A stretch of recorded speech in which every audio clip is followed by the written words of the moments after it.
John Bones Jones is literally a man who cannot get out of his own way.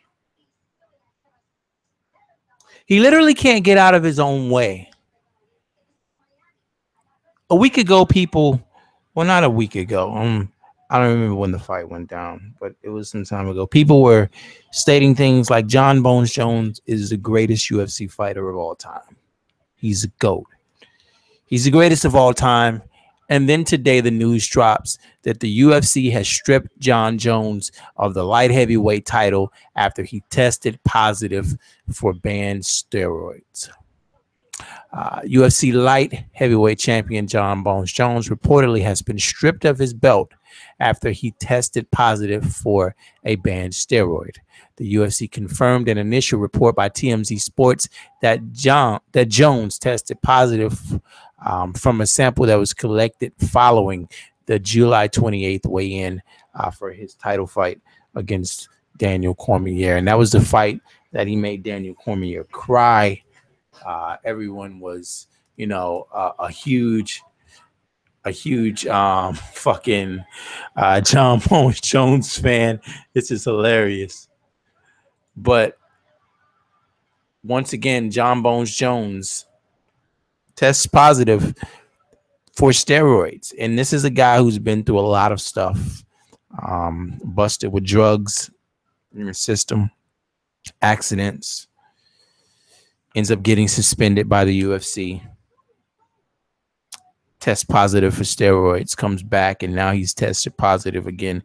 He's walking a fine line to being one of the most talented guys that nobody wants to fight for him. Because what this does is this makes the UFC look terrible. Jones regained the light heavyweight belt with a third round stoppage of Cormier on July the 29th at Honda Center. That was terrible. Using a head kick that sent Cormier to the canvas and set up a pounding of 20 unanswered blows.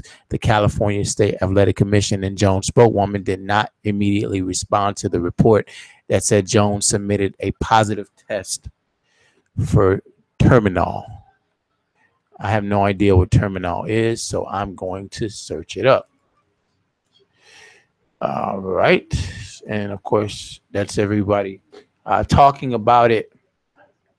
Terminal is somewhat of a unique anabolic steroid, specifically herbal terminal.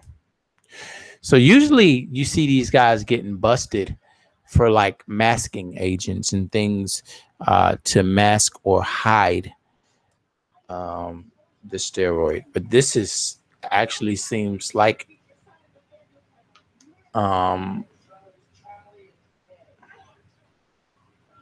this actually seems like a real steroid, and there you see everybody talking about it.